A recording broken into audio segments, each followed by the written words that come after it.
Magaalee jiruu hundee beekumsa sammuu wallaalummaa ogummaan qareetumsa noota lammii koo barnoota jabeessa. Magaalee jiruu hundee beekumsa sammuu wallaalummaa ogummaan qareetumsa noota lammii koo barnoota jabeessa.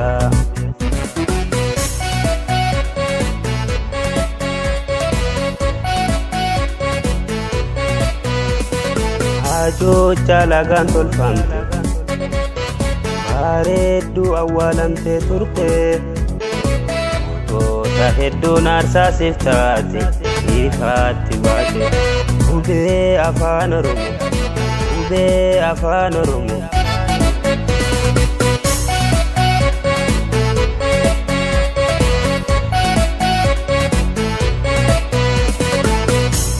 afaan Oromoo abajada afaan Oromoo abajada bu'uura beekumsa hayyoolee toota Oromoo hunda abajada jijjiiruu yaaduun halaagaa beekumsa guddina afaan Oromoo duuba eega yoomu jijjiiramtu yoomu.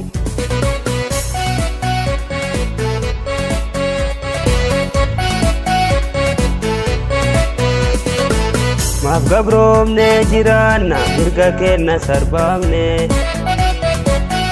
mata keenna falmaanna haa tokko taane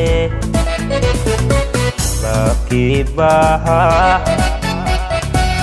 hablita walfaana kaane afalmaanu kotaane hakabtoynu kotaane faana kaane kotaane faana kaane.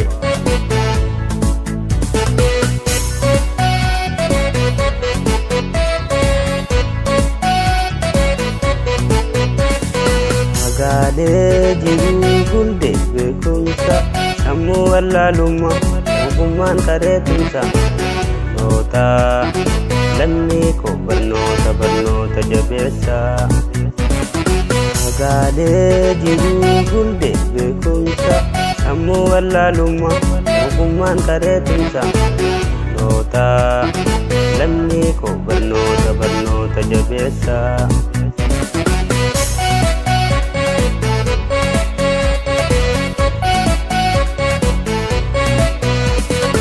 Ajoo jaalagaan tolfamte bareedduu awwaalamtee turte goota hedduun aarsaasiif taate ifaatti baate hubee afaan Oromoo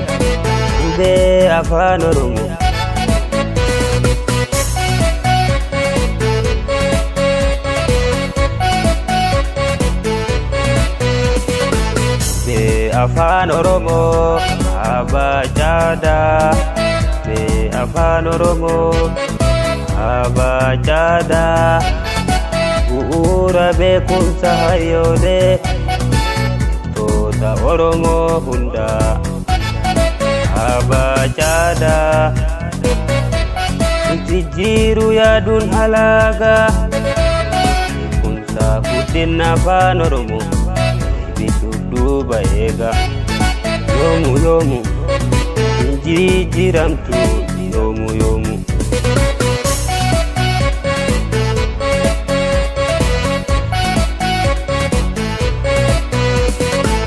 Maaf gabroomne jiraanna mirga keenna sarbaamne mata keenna falmaanna haa tokko taane bakki bahaa hablita walfaana kaane afalmaanu kotaane hakabtoynu kotaane faana kaane kotaane faana kaane.